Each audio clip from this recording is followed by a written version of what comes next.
Hi, everyone. Thank you for joining this exciting webinar presenting our new AI-powered self-healing capabilities that we've recently added to our smart recorder. We have today with us Eldar Kravetsky. He's Chief Technology Officer and one of TestProject's co-founders with over 15 years of experience in automation testing. Today, what we will see is Eldar will demonstrate how our new enhanced recorder will help you overcome many challenges in Selenium testing that we are all very familiar with, and how it will improve your testability and reliability by up to 95% within a single recording session. All of this with TestProject's 100% free solution. By the end, we will do a Q&A session and answer some of your questions. We'll also try to address those during the event itself. And we'll also announce the Enhanced Smart Recorder Challenge winner at the end.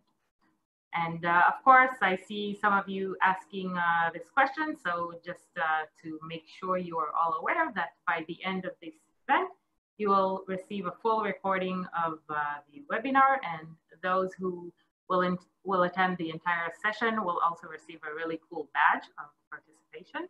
So definitely stay tuned to the end. And also make sure to follow us on all our social media platforms, just so you are always updated with our latest releases and upcoming events. One more important thing, please make sure to ask your questions in the dedicated Q&A section and not in the chat, just so it's easier for us to keep track of everything, and that way people can also see the answers as well. So make sure to post the questions only in the Q&A section, and we will make sure to address as many questions as possible during the event and also at the end. So without further ado, Eldar, the stage is yours. Hey, hello everyone. Thank you, Karen, for the introduction. So today we're going to cover our new web recorder. As you know, TestProject has a very special and advanced web recorder, which is built on top of Selenium. We basically took Selenium to the next level, and things that are becoming difficult when you want to automate some more advanced scenarios. We wanted to make it easy for the users using our recorder with a codeless approach. So basically, you are able to do your automation and achieve a high level of automation without writing any code. So, as you already heard, recently we've launched our new version of the recorder, and the web recorder. This specific version of the web recorder provides some advanced capabilities besides a new sleek design and streamlined usage. So we got many inputs from our community regarding the previous recorder, which is being phased out gradually. So let's just dive in and review the new one very quickly, and then we go to the more advanced features. Let me just share my screen.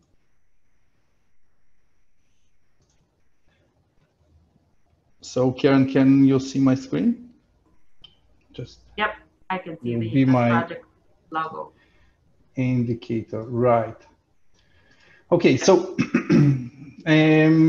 this is TestProject. I'm sure that you're all familiar with that, and I just created a new project within my account.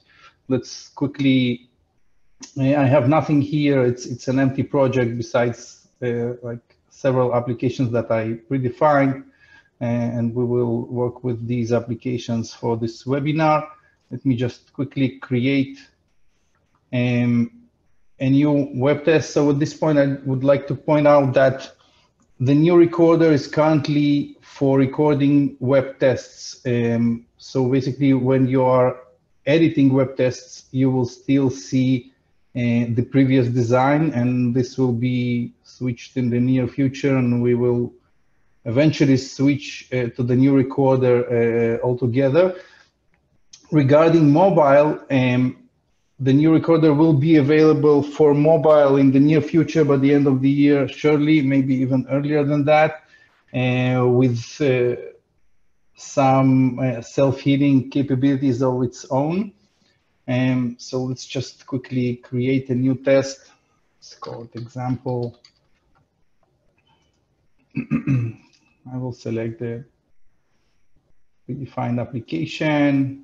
And let's start recording. So once you select the recording option, you just click the start recording to open the new web recorder, right? If you still prefer for some reason to use the old one, we still have the option here. So let me just. So as I pointed out, we are built on top of Selenium and Appium, right? So in this case, for web, this is Selenium, and we are basically, with the new recorder and execution capabilities, we're doing many things behind the scenes to allow you to have a more stable automation and then achieve your testing goals faster than usual, right? So let's just quickly go through the new recorder. As you can see, my website is open now, and I can see the recorder. So the previous one, we had some buttons spread around the screen. This one is concentrated in this specific section, so everything is near. You don't have to like jump across the screen to get to things. And what we can see here is that we are currently recording. Let's just stop the recording. We can run the test that already is there. And this is an auto-generated step. Here you have 4 tabs. The test tab will contain the information about your test. You can rename it from here, add descriptions. And you have some advanced options here, like the default step pause. So this is basically if you want to introduce some wait time before or after each of the steps. This can be overridden on a step level, but if you want to control the exact execution speed, it can be done from here. Timeouts, right? So by default, it will be 15 seconds for each step. The default failure behavior, right? So the default is fail test. So this means each step that fails will fail the entire test. And when to take a screenshot for the report. So on failure, this is the default. And as I said, all of these options can be controlled on a step level as well. But everything here in the first tab. Let's just jump into the parameters tab very quickly. Here you can see and manage all the parameters. So previously this was in some inner menu. So now we have everything here. If I want to create like a new parameter, let's call it name, and let's put like a default value. You can make it a secret parameter. So if it's a password that you don't want to be visible in the reports or in agent logs or wherever, this value, once it's a secret, it will be encrypted and cannot be retrieved and viewed anywhere. The type of the parameter, is it an input parameter, an output parameter, or just a private parameter which is used within this specific test, right? So let's just create, and now I have it here. Also, you can control the project parameters without leaving the recorder. So everything is here. This is one of the tools, the element locator, right? So if, let's say I want to play around and try to find some elements, so I can quickly do something like this. Let's say how many inputs. I can see that in the main frame I have 5 different inputs, right? And I can highlight them all because this is a single page application. I have some hidden elements as well. And basically, you can see all the attributes here. And if you want, you can save the elements. So basically, you can just map all your elements. Everything is here in the same place, and there's no need to open any other tools. We will release next week another tool which will be added here, the Explorer. So basically, it will show you the entire tree of the website that you are looking at, and you will be able to browse all the elements. So let's go to the good stuff. Here are the steps, and there are no pop-ups, unnecessary pop-ups, stuff like that. If I want to add the step, I can add it manually from here. If I want to reuse some previously created test, like a login test, I can do it from here as well. But basically everything here in the same place, and you can also minimize to get it out of the way. Regarding to the spy, the element spy that you are going over the elements, as you can see, we added another feature with the hold control. And if I do that, it will make this little menu disappear. So in some cases, we've noticed that there are elements that are hard to get to. So basically, this is to help you to get to all the elements of the screen. And of course, the already existing double shift option. So let's just go right into it and record our basic test. Let's say now this is me, and the password, someone already told me that it's 12345. I go to login, and let's say I will add a validation. And as you can see, everything is created here, and I want to, I'm adding a validation step. I want to make sure that there is a specific text here, which will be my name, the name of the user that logged in. And the step, it's already automatically executed to make sure that it actually does what it needs to do. So country, let's say United States, address, some street.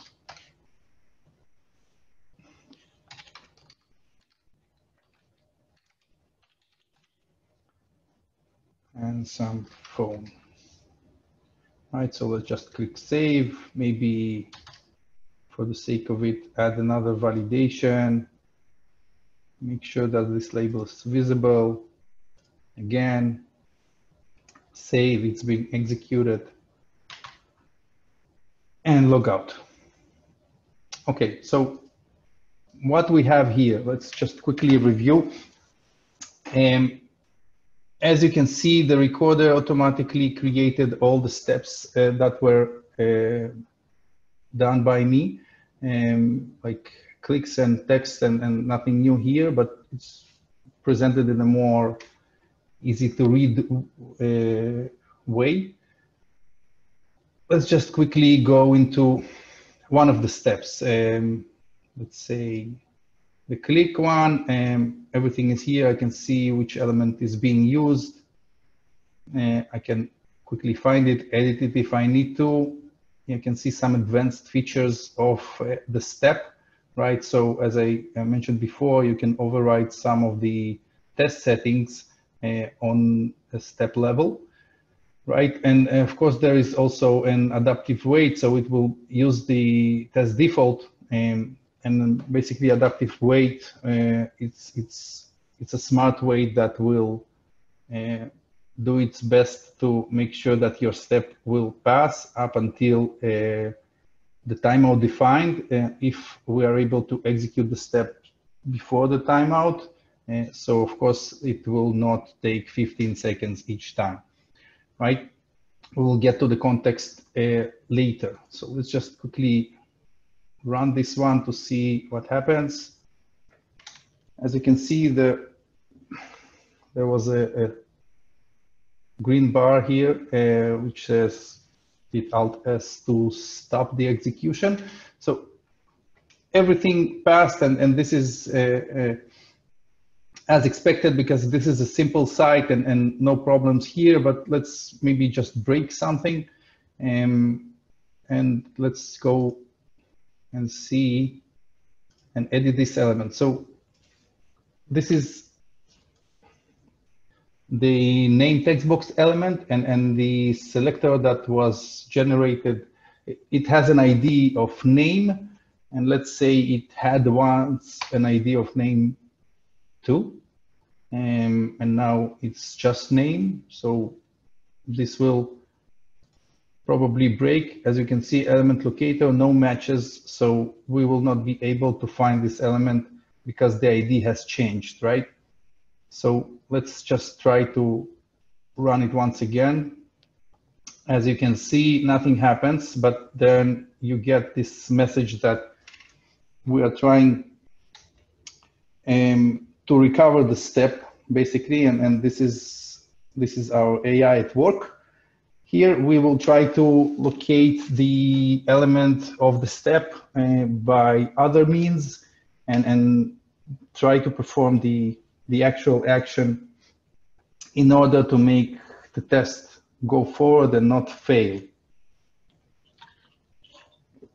And as you saw before, it eventually was able to do whatever it had to do, and the test passed. So what we see here, that because the ID of the element was changed, we were looking for something called name2, and now it was just name.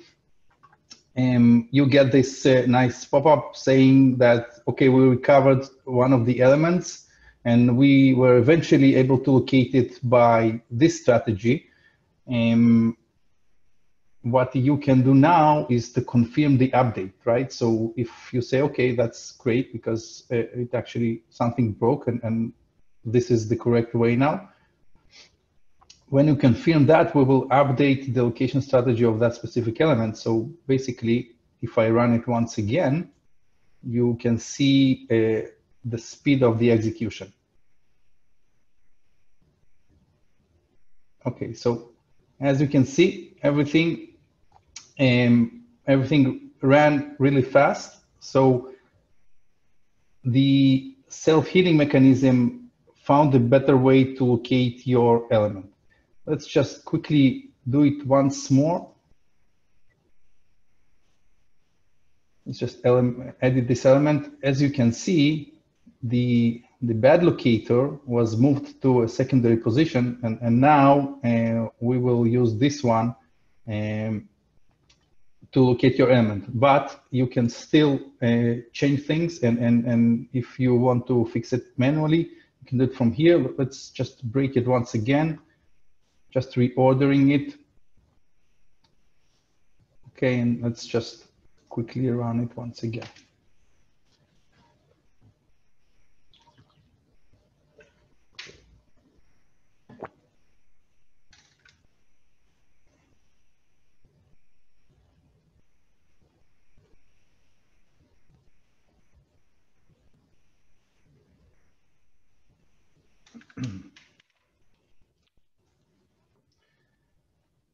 So it's trying to heal the step. And as you can see, it went through. Let's say I don't want to update anything. So within the recorder, you can see the results of all the steps, right?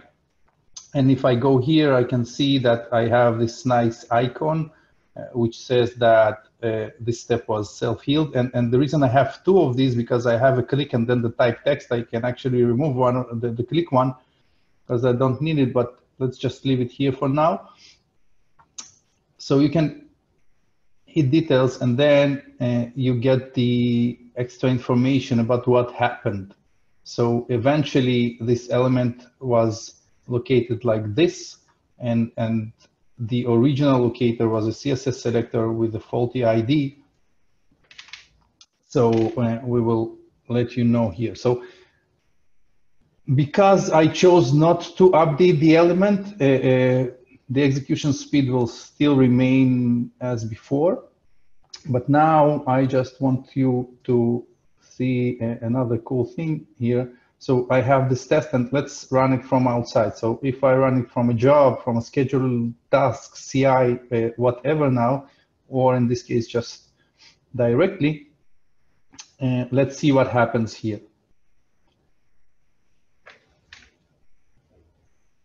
We will see the Chrome browser opens. And of course, this will run on all of the other browsers available. As you can see, it's a little stuck because it cannot find an element with an ID named 2, right? So we will wait a little bit, let it do its magic. Okay, already was able to click on it.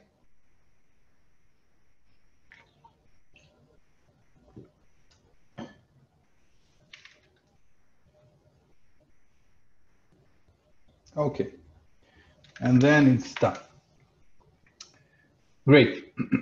So what will happen now if I, let's say, go to the report very quickly? You can see that this was the execution, and these two steps that were presented in orange in the recorder, you can see that we have the same icon here indicating that something was healed in the step, and all the steps eventually passed. So this is 100% passed. And let's just drill down real quickly, and you can see the same information here. So basically, if you want to troubleshoot something afterwards, you have all the info. So we'll try to look it like that. And eventually it was located like that. But the great thing here, because the entire test eventually passed, including all the validations that I've added, our engine automatically updated your elements. So basically, if I just go here once again, and let's just run it once more. I didn't do anything else, right? So from the previous run. And just watch how much faster it will run now. Cool. So it's done as well, right? So let's just see. So this is the first execution. It took 40 seconds, right? And this is the second execution. It took only 9. And the first one had self-healed steps, and the second one did not. So basically, once we've recovered your test, it will start running faster and faster because it will use the proper locators from now on. And this is a great feature because we're very excited about it, because when you run multiple tests in a single job, and sometimes you run a full regression overnight, and then something fails because of a faulty ID or something like that, you basically, in most cases, lose the night. If you run it overnight, let's say, you come in the morning and you just see that it faulted at some point, and not all the tests were executed. And in some cases, it will run too long, and you won't be able to complete your entire cycles in time. So basically, what we do here is, first of all, recover your test and try to do our best to make it pass eventually. And in case we're able to do that, we will accelerate the execution speed, which will allow you to run more tests in the same amount of time. Okay, so just a second.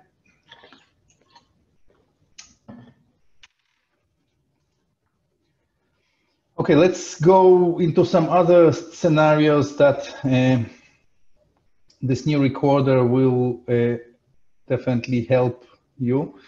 with, let's create a new test. Let's call it menus, right? Let's go to the test project website. Next, create a new record.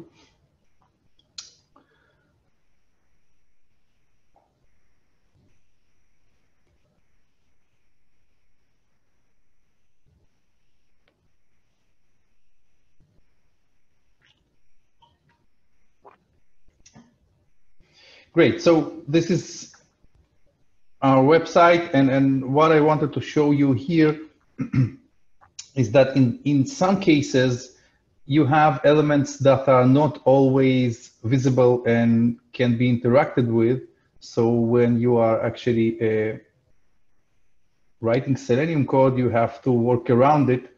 And in some cases, if you use recorders, some codeless approach, in many cases, you will not make it work just like that, and you will have to put in some extra effort, and in some cases, you will not be able to achieve what you need. So let's just, it's a simple enough scenario for a user, but not when you're doing automation. If I go over this menu, I have a pop-up menu, which will only appear on a mouse over.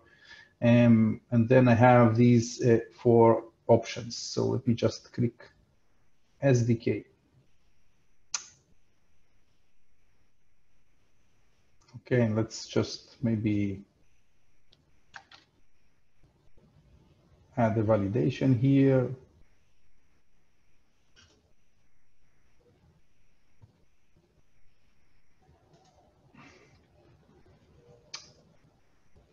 Cool.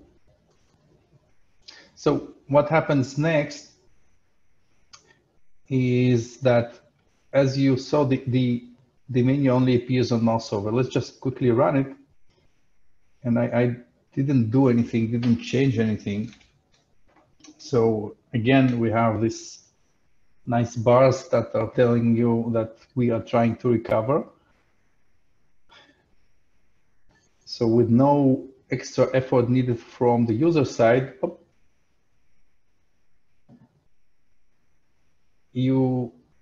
as you saw, that eventually the menu popped out and the link was actually clicked. So here it is, and I didn't do anything, and although it's within a pop-up menu, it still worked, and we will eventually make it work faster on the next run. Okay, so this was the second thing regarding the pop-ups.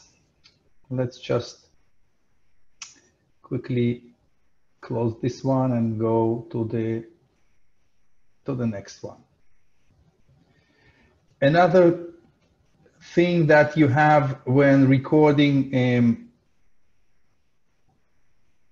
websites is the use of iFrames, right? So if you are familiar with Selenium, when you're using iFrames, they are sitting in different contexts, and in most cases you have to make sure that you know where to interact and what to do. And the new recorder, the new test project recorder is actually doing all the heavy lifting for you in this case. So you don't even have to be aware of the iFrames.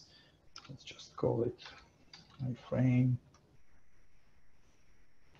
And I have a quick example here.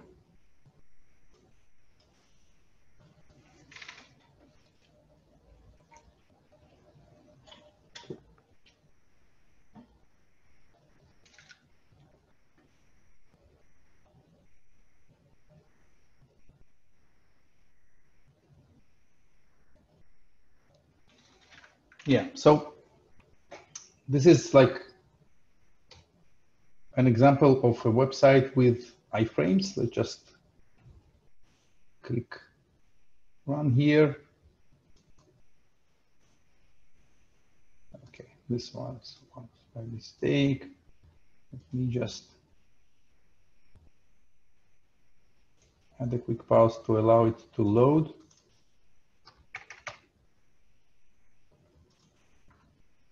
Great. So these two websites that you see on the right side are actually within iFrames. And as you can see, our spy still works within the iframe, no problem. So let's just try to record something again, maybe with this pop-up menu. As you can see, it says click on SDK link, and then we will go maybe to some other one. Let's click on this, just for the fun of it. And then go to the main one and maybe hit save, and then maybe close this one. Okay, so now just let's quickly run it and see what happens. So again, because it was a menu that only appears on hover, it will take some time, but eventually we will be able to open and click it, as you can see. And then the other one was clicked as well within the other iframe. So as you can see, this is like straightforward and no need to do anything else, just interact with the elements that you need to use for your test, and we will do all the work for you. In case you need to fix anything, I will just quickly drill down a little bit just to show you how it works and what to do if you have to fix something or maybe switch something. Let's go, let's say let's take a quick look at this third step, the SDK link. So let's just see how it was located, right? So it's, as you can see, it's there, but it's not visible, so cannot be interacted with. Let's just edit it. And as you can see, each element is being located by multiple strategies. And this is basically what allows us to choose the best one in the future and adjust it for future runs, right? But you can also add your own strategies here if you want. All of these and I don't know, do whatever if you decide that you need something like text equals PC, this will be another one. And it will always fall through from the first one until the end. You can also move them around to make sure what you want to achieve is there. So basically, there is no need for you to go here because we are doing everything and our AI will eventually decide on the best strategy, but we do provide you the option to control it if you do want to dig in. And now regarding the iframes, if you go into the advanced settings, you can see that there is something called context here. So basically, this is, again, very similar to the element strategies that we just saw. You can see that we are located the two different iframes, and we know where to go in order to interact with your element. So, but still, we are doing everything for you, but you can add your contexts and you can have better control of what's being done in case you need it. Okay, great. So this is for the iframes. Now let's go to the fun part. Let's just quickly create another one. Ken, how much time do we have before the Q&As? We have about 15 minutes, 20 minutes. Yeah, okay. So we will do another test that is a bit more complicated now. And then I have something else to show you as well. Let's go and quickly create test code. Salesforce. So I guess you're probably familiar with the Salesforce web application.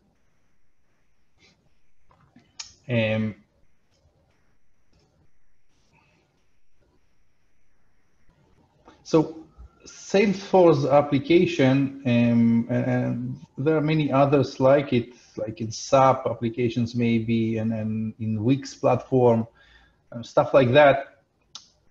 Many of the elements are generated dynamically, right? So each time you open a form or maybe refresh a page, the ID of the element, it's not the same ID that was there before in the previous session. So maybe let's just quickly record.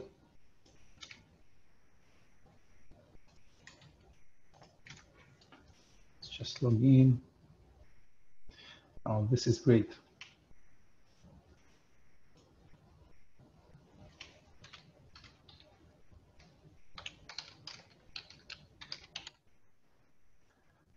Just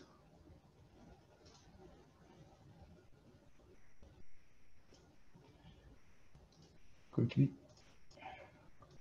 tweak this one.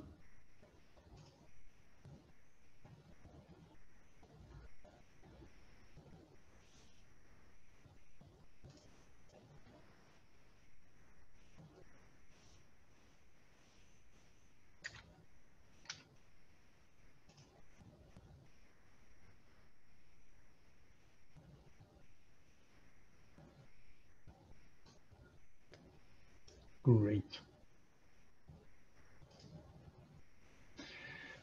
Okay, so I guess it should not happen for the next time, but maybe we'll just, these I don't really need. And we had, and these, maybe I can just disable them for now. Let's just try run it once again. Oh, great, navigation. Just stop the recording. Just log out. Great.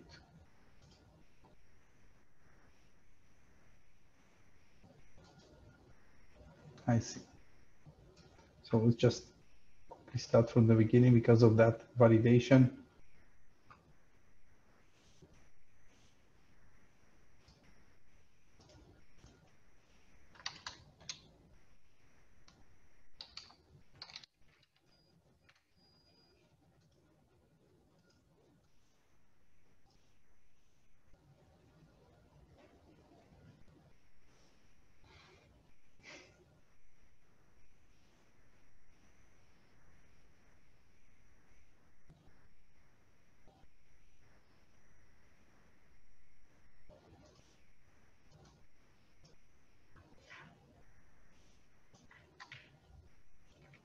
Let's log in once again.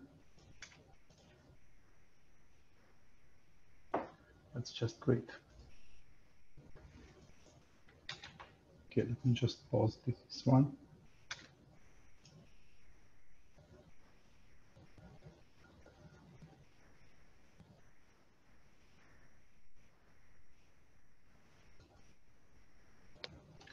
Okay, let's hope that this will not happen again.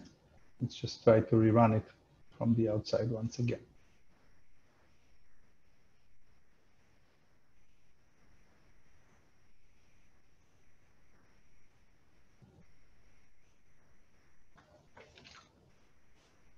Looks good, besides Salesforce did not load properly for some reason.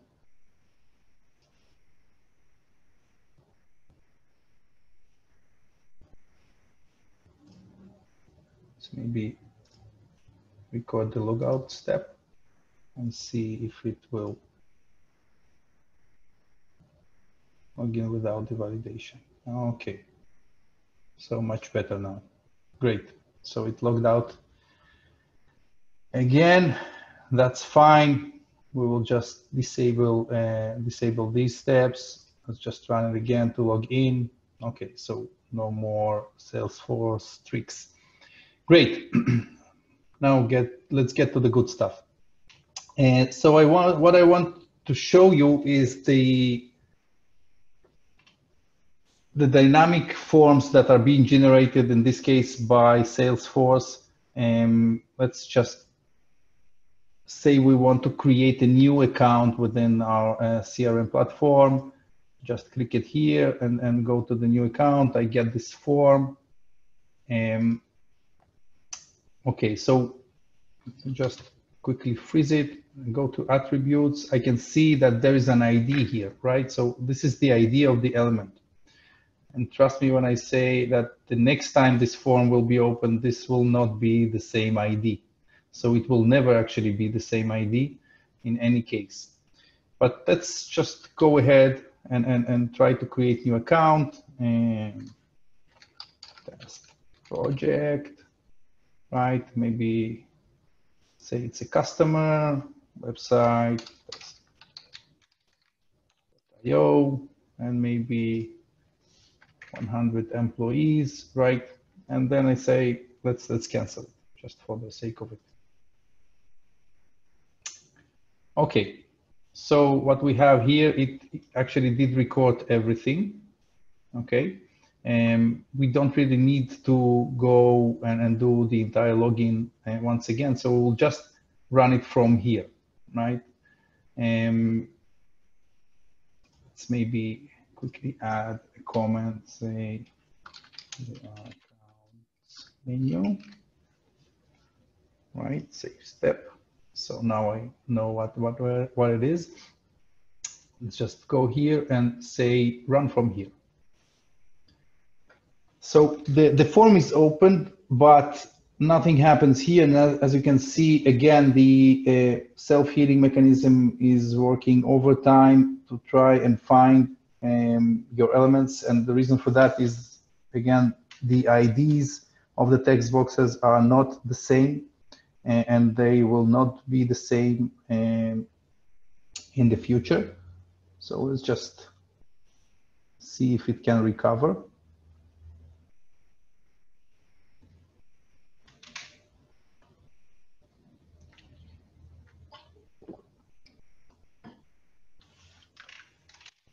As we can see, it runs for a very long time because it's trying all different approaches to find the specific elements, in this case, the text boxes.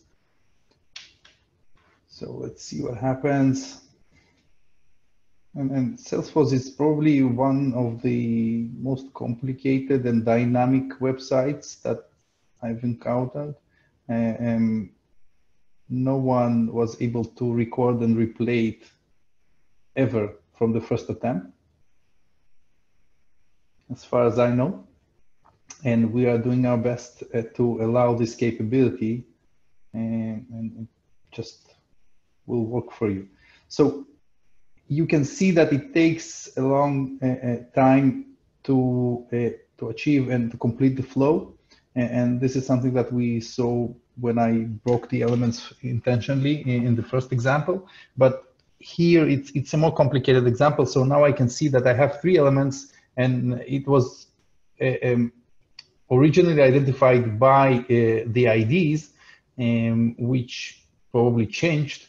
And now we use some different approaches to find the element. You can unselect if you don't want to update any of them, but let's say I do want to, because I don't want to wait from now on for that amount of time. Let's just try to run it from here once again and see what happens.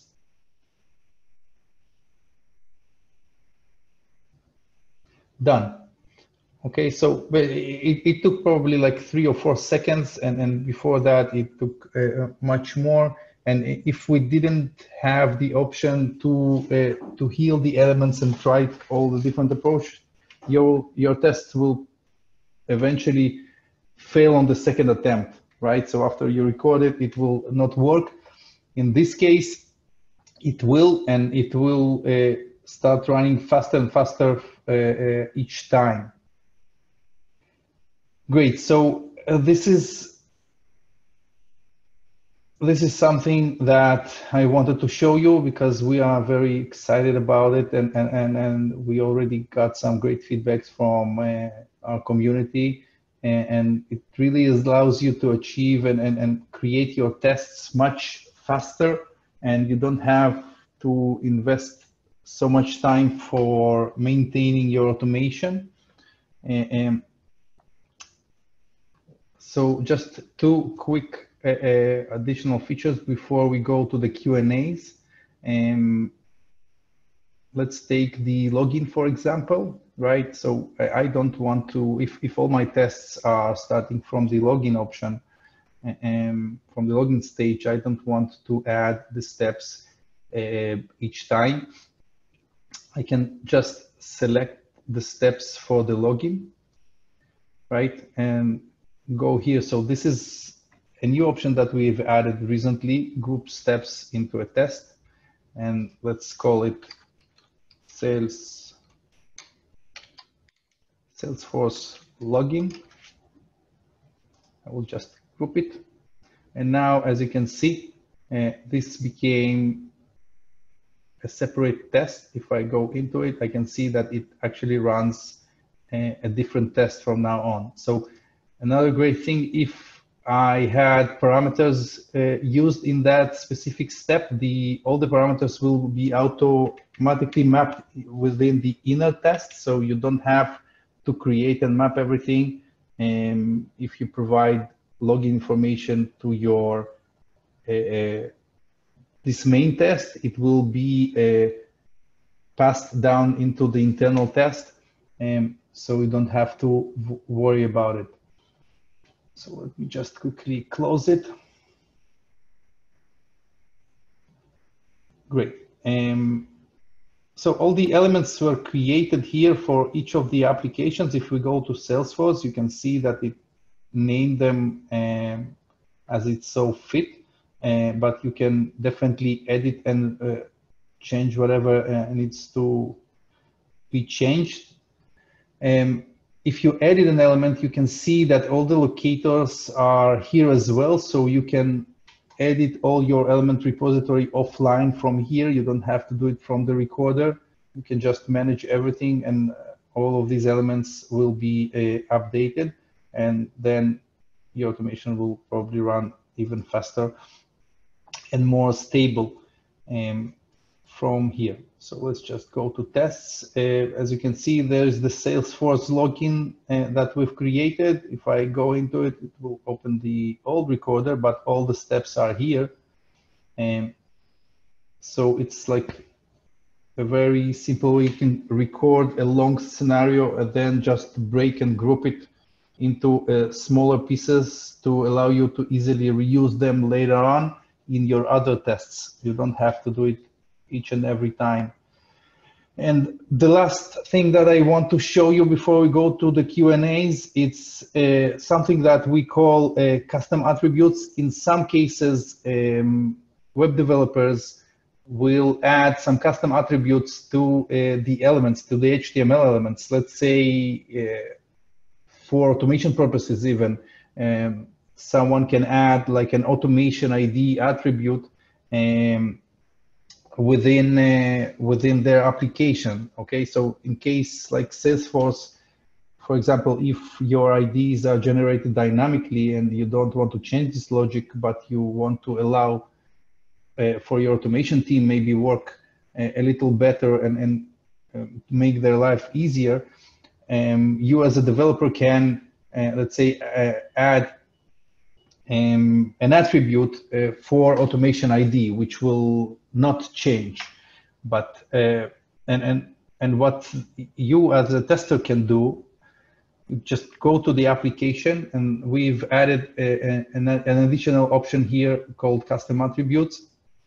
Just go in here and let's say automation ID like that. and you can add multiple attributes. And basically what this will do is that our new recorder will try and look for these attributes on the elements that you interact with. And in case there are such attributes, they will be used for the location strategy, right? So, and they will be used as a primary locator. So basically you can control, if you have something like that, you can control it from here and tell our recorder what is the best way for you to locate the elements. So Karen, I guess I'm done here, and we can go to the questions. Don't really have much time left, but we'll try to answer as much as we can. Great. Thank you very much, Eldar, for this wonderful presentation.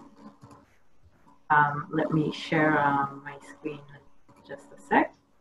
And so first of all, before we move on to the Q&A section, I just want to announce our challenge winner. Sorry if I butcher your name, Jocelyn and Andreas. Happy to have you as our winner. Thank you for contributing from your time and exploring this new capability.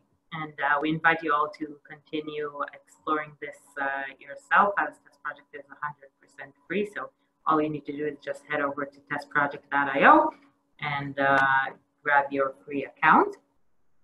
And I guess now we can head over to the Q&A section, Eldar, and we can browse a few questions that we didn't get a chance to answer yet. We tried answering as much as possible during this session. Okay, so let's see, can we manage steps dynamically with condition and including data during, so the topic of this webinar is basically about the new recorder, but yes, the data-driven option is possible when you define your jobs. You can add data sets, and then they will iterate through the data set and execute your tests with all the parameters that are provided there. I didn't use parameters within this demo because it wasn't the main goal, but of course we've made it very easy, as I showed, to use parameters and create and manage them in one simple place. And you can also, all the locators of the elements that were defined, you can use dynamic parameters there. So let's say if you have a specific locator that doesn't have a hard-coded value, maybe it's constructed from the name of the user as well, something like that, you can use parameters, and basically the locator will be evaluated in runtime, and then we'll try to interact. I hope this answers the question. Let's say.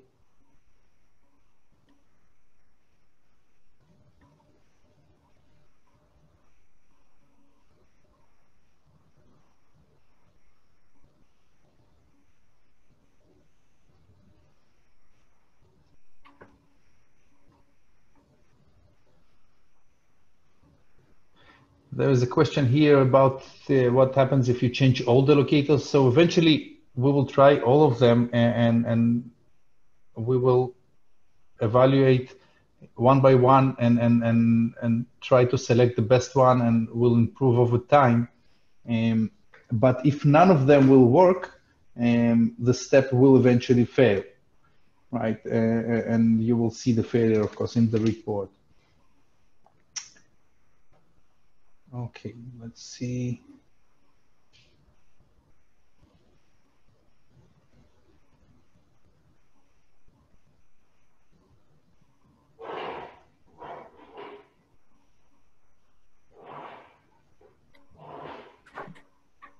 Well, there is a question here from an anonymous attendee regarding unique new user each time you run your test. So basically we have add-ons for that. We have an add-on that will allow you to generate random data, and it will allow you to generate random emails, names, phones, addresses, and etc.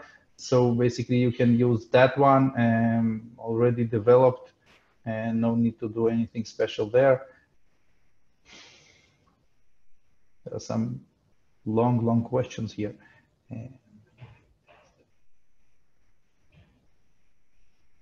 Question about Appium here. We are not talking about Appium now.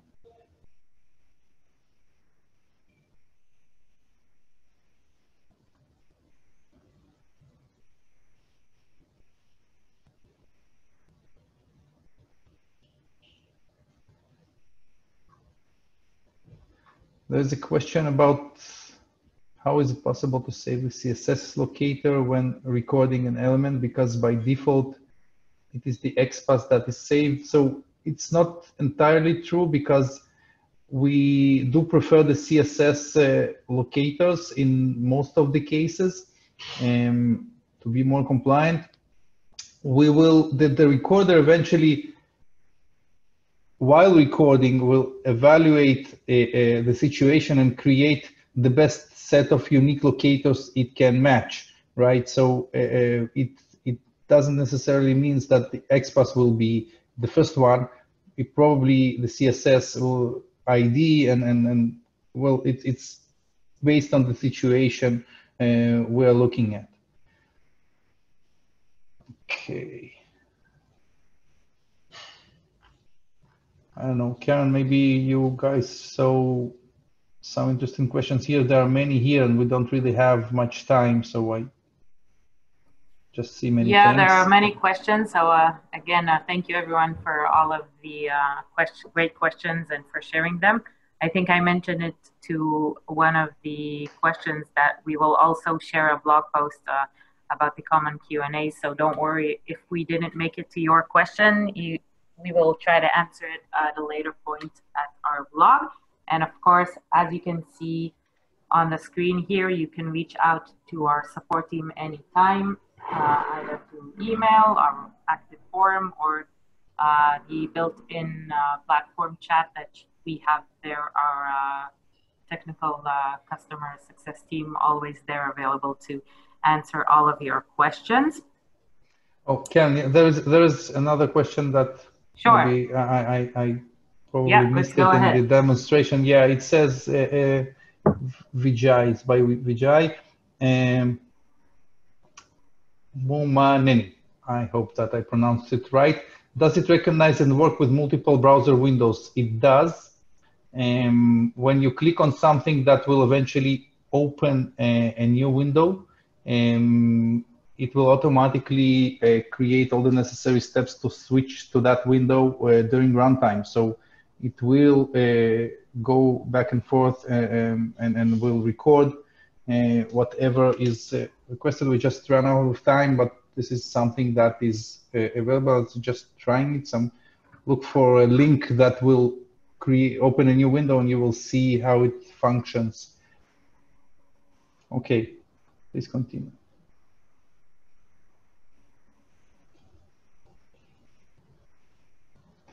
Can you modify the XPath selected by self-healing AI? As you saw, yes, you can modify and reorder and add some of your own, or remove things that you think that are irrelevant.